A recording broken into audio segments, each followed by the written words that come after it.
आप देख रहे हैं दैनिक इंडिया टीवी न्यूज, खबर सच्चाई की। नमस्कार, आप देख रहे हैं दैनिक इंडिया टीवी न्यूज। मैं प्रवीण कुमार। चलते आज की जो मुख्य चर्चा है हस्तिनापुर के ऊपर। हस्तिनापुर को शापित क्यों बताया गया, इस तरीके की चर्चा को लेकर आज हमारे आए हैं। सर, आपका नाम? मेरा नाम नरवैर सिंह खालसा है। मैं प्रदेश सचिव हूँ समाजवादी पार्टी का। जी, ये सर हमारे साथ अभी जुड़ चुके हैं।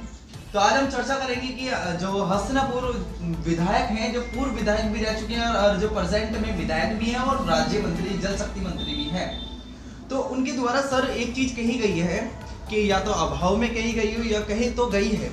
ये चीज कहा गया है कि हस्तिनापुर जो है शापित जगह है, यहाँ से जो पहली बार बन जाता है विधायक वो दूसरी बार नहीं बनता। ठीक है सर, इस तरीके की वो कह रहे थे। मगर जो अब दूसरी बार हमारे जो योगी जी, मोदी जी केंद्र में बैठे हैं, उनके द्वारा हमें यहाँ जो है उनकी कृपा से हमें यहाँ दूसरी बार एमएलए बनने को मिल गया है। मगर ऐसी शापित जगह से मैं तीसरी बार जो है विधायक नहीं बनना चाहता। इस तरह की उन्होंने जो एक मंच के द्वारा ये बात हस्तिनापुर वासियों के लिए कही है। इस विषय में आप क्या कहना चाहेंगे? हम यही कहना चाहेंगे कि जब जनता ने, हस्तिनापुर की जनता ने उनको 2 बार जिताया है, 2 बार वो मंत्री बने यहाँ से जीत कर, लेकिन अब कहीं ना कहीं अगर हस्तिनापुर के बारे में वो इस तरह की टिप्पणी करते हैं तो कहीं ना कहीं ये हस्तिनापुर की जनता का अपमान है। क्योंकि जब यहाँ पर चुनाव में ये वोट मांगने आते हैं तो इनके कुछ और जो है शब्द होते हैं, लेकिन जब ये जीत जाते हैं, यहाँ पे विकास नहीं हो पाता है, तो एक श्रापित कह देना हस्तिनापुर के लिए, तो ये मैं कहूँगा कि ये जनता का अपमान है और दुर्भाग्यपूर्ण ये बात है उनके लिए। अच्छा सर, जैसे भी ये बात श्रापित वाली चीज़ ये आई है, तो अगर हम बात करी जाए तो यहाँ पर ये जो धरती है, हस्तिनापुर धरती है, और कहने को ये कि बीजेपी जो है बिल्कुल समाज सेवी है, बिल्कुल हिंदू तत्व को मानती है, हिंदू को आगे बढ़ावा देती है। तो हम कहना चाहेंगे जैसे, तो ये तो ऐतिहासिक नगरी हुई है, यहाँ पर जो हिंदुओं के ही हुए हैं, जो श्री कृष्ण हुए हैं, यहाँ पर जो उनकी क्या कहते हैं, हस्तिनापुर को उनकी बहन को कहते थे, द्रौपदी जिसे कहते थे, वो भी हस्तिनापुर से, जिस वजह से महाभारत वगैरह यहाँ पे हुई है।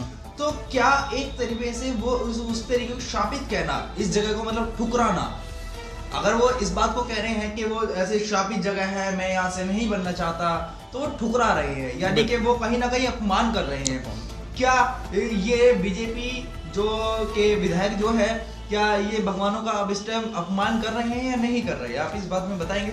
बिल्कुल, यहाँ पर मैं कहता हूँ सभी धर्मों के धार्मिक स्थान है। जी जी। या तो हिंदुओं का हो, यहाँ पे ये पुरातन जो है स्थान है हस्तिनापुर, ऐतिहासिक स्थान है।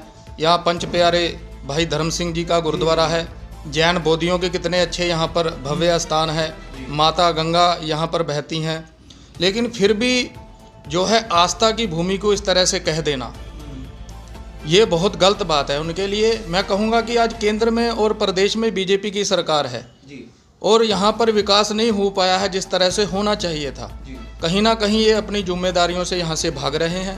आने वाले समय में यहाँ पर समाजवादी पार्टी का जो भी प्रत्याशी होगा वो जीत रहा है, बहुमत से जीतेगा, इसीलिए ये उनका डर कहीं ना कहीं उनके जुबान पर उनका डर आकर बोल रहा है। मतलब कि आप ये कहना चाहेंगे कि उन्हें पहले ही आगाज इस चीज़ का हो रहा है कि विकास सही से नहीं हो पाया, तो यहाँ पर दूसरी जो केंद्र में पार्टी है, मतलब जैसे समाजवादी पार्टी, उसके प्रत्याशी यहाँ बेखौफ निकल जाएंगे। एक तरफा उनकी सीट हुई है, तो इस वजह से, डर की वजह से हस्तिनापुर को शापित वगैरह बता के फिर यहाँ से जा रहे हैं। तो हम ये इस बात पे कहना चाहेंगे, अभी उनका भी आपने वीडियो देखा हो, दोबारा ट्वीट करके वीडियो कराया है उन्होंने। वो ये कहने कि मेरा कहने की मंशा वो नहीं थी, मैं ये कह रहा था कि मैं भाव में था और वहाँ पे द्रौपदी का जो है वहाँ पर चीरण दिखाया जा रहा था, तो मेरा भाव एकदम से प्रकट हुए, जिस वजह से मैंने ये कहा था यहाँ द्रौपदी का शराब लगा हुआ है। तो एक बात अलग हो जाती है, शराब की बात अलग हो जाती है। उनका कहना है कि द्रौपदी का शराब यहाँ लगा हुआ है, कि कभी यहाँ पर विकास वगैरह ऐसा कुछ नहीं हो सकता। मगर दूसरी बात ये कहना उनकी वीडियो में कि मैं तीसरी बार यहाँ से विधायक नहीं बनना चाहता, तो ये इस वीडियो में और उनके बयान में क्या मेल है, आप इस बारे में कह सकते हैं कुछ? बस यही कह सकते हैं हम। देखिए, कहीं ना कहीं यहाँ से वो भागना चाहते हैं, भी विकास यहाँ पे हुआ नहीं है। चाहे आप गंगा का अप्रोच मार्ग देख लीजिए, क्या हालत है। हम हर साल वहाँ पर धरना भी देते हैं, प्रदर्शन भी करते हैं, हर साल बाढ़ आ जाती है। और पहले भी वो जल शक्ति मंत्री थे, अब भी रहे, अब भी लगातार बने हुए हैं जब से दोबारा सरकार बनी है। लेकिन जो जल शक्ति मंत्री होता है कार्य पूरे प्रदेश का होता है, लेकिन ये दुर्भाग्य है अपने क्षेत्र का, हमारे हस्तिनापुर क्षेत्र का, कि मैं कहूँगा हर साल यहाँ पर जो है बाढ़ की प्रताड़ना लोगों को झेलनी पड़ती है। विकास नहीं हुआ है, कहीं ना कहीं ये उनका बहाना है कि यहाँ पर हार रहे हैं वो, इसीलिए वो कोई ना कोई बहाना लगाकर यहाँ की धरती को जो है बदनाम करने की कोशिश कर रहे हैं। अभी आपने सुना हमारे सर को कि किस तरीके से वो बता रहे हैं कि वो यहाँ की जनता ने एक बार डिसाइड कर लिया है कि समाजवादी पार्टी या अगर कोई भी प्रत्याशी जो भी निर्भीक और जी निडर और जी जो विश्वास लायक है उसकी सीट निकल जाएगी। इस डर से वो यहाँ से जो पलायन कर रहे हैं, इस वजह से वो हस्तिनापुर की सीमा को, हस्तिनापुर की जनता को शापित बता रहे हैं। आज तक के सिलसिला खबरों का बस इतना ही। लगातार खबरों को देखने के लिए बने रहिए दैनिक इंडिया टीवी न्यूज़ पर। के साथ नमस्कार।